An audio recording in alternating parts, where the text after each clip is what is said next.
안녕하세요. 건강에 관한 이야기 하나하나 풀어보는 정의안의 건강 톡톡 한의사 정의안입니다. 자율신경에 이상이 있는 경우에 신체의 한 부분이나 또는 전체가 시리거나 뜨겁거나 하는 증상이 생기기도 합니다. 다리와 등은 시리고 추워서 막 덜덜 떨리는데 얼굴과 가슴은 열이 나서 답답하다는 이 증상은 도대체 시린 걸까요? 열나는 걸까요? 저는 하루 종일 시린 몸 환자들과 대면을 하고 있는데요.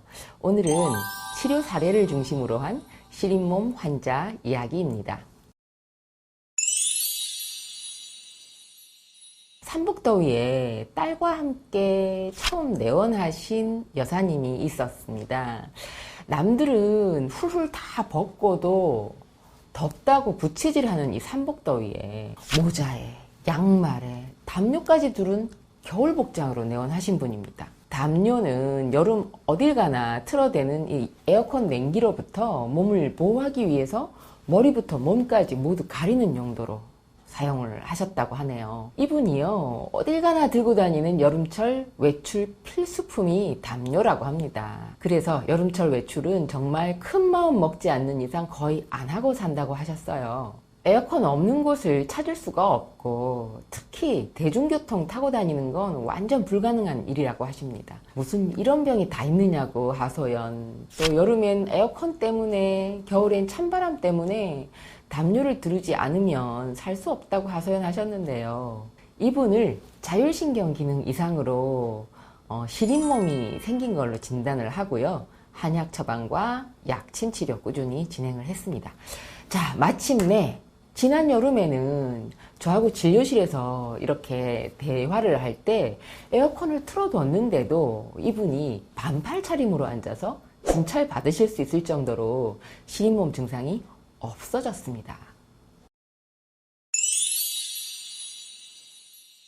이분은 50대 초반에는 폐경이 막 되고 난 다음이라서 무릎만 시렸다고 하는데 해가 갈수록 다리와 발 그리고 하체 전체가 너무 시리고 추워서 견딜 수가 없다고 내원하신 분입니다.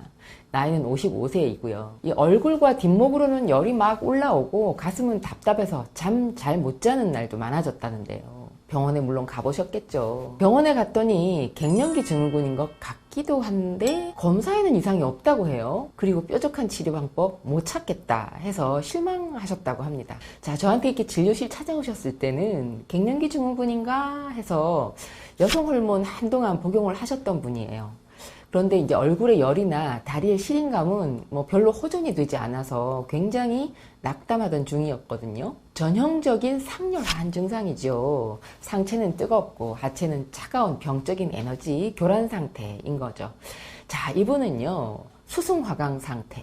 상체의 뜨거운 열기는 아래로 내려오고 하체의 냉기는 위로 올라가는 이런 건강한 에너지 교류, 이런 상태를 위해서 한약과 약침 치료 꾸준히 진행을 했습니다. 치료가 진행되면서 몸의 변화가 시작이 됐는데요. 다리가 심하게 시리고 추운 증상이 없어졌고요. 상열감, 또 가슴 답답, 불안감, 불면증은 사라졌습니다.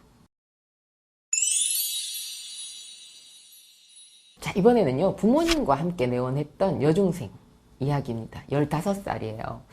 얼굴과 등은 여드름이 너무 심하게 많이 나고요. 손발은 싸늘하고 축축하게 땀이 나고요. 배는 차갑고 항상 소화가 안 되고 또 생리 전부터 끝나는 날까지 생리통이 너무 심한 학생이었어요. 또 소화가 더 안 돼서 생리 기간 동안 늘 느글느글하고요. 막 구역질 나고 밥 전혀 못 먹을 정도로 증상이 심해서 생리할 때는 항상 학교 조퇴를 했다고 합니다. 그리고 손발이 차갑고 축축한 것 때문에 이게 심리적으로 위축되잖아요. 그래서 학업에도 지장이 많고요. 또 생리통 너무 심해서 산부인과 진료도 받아봤는데 자궁과 생식기 계통에는 아무 문제가 없는데 스트레스가 많아서 생긴 증상인 것 같다. 이러면서 이 학생을 정신과 치료를 권유를 했다고 합니다. 자, 여학생들의 이런 시린 몸은요, 사춘기의 민감함, 그리고 또 가정 스트레스나 학업에 대한 압박감, 이런 정신적인 긴장의 원인이기도 하고요. 여성 호르몬의 영향을 예민하게 받기 때문이기도 합니다. 자, 그래서 손발이나 배가 찬 증상만 있는 것이 아니라 복통, 설사, 두통, 또 어지러움, 손발 저림, 식은땀, 그리고 다한증, 생리전 증후군, 생리통, 생리불순, 만성피로, 불면 이런 다양한 증상들이 함께 오죠. 치료가 진행되면서 생리 전후 그리고 시험 때 증상이 더했다 덜했다 하면서 호르몬 변화에 따라서 컨디션 업다운이 있기는 했지만 전반적으로 증상이 조금씩 안정됐고요. 점점 생리통과 생리전 증후군도 없어졌습니다. 그리고 몸에 변화가 생기면서 다양한 증상들이 없어졌고요. 무엇보다도 이 손과 발 그리고 배가 따뜻해졌고요.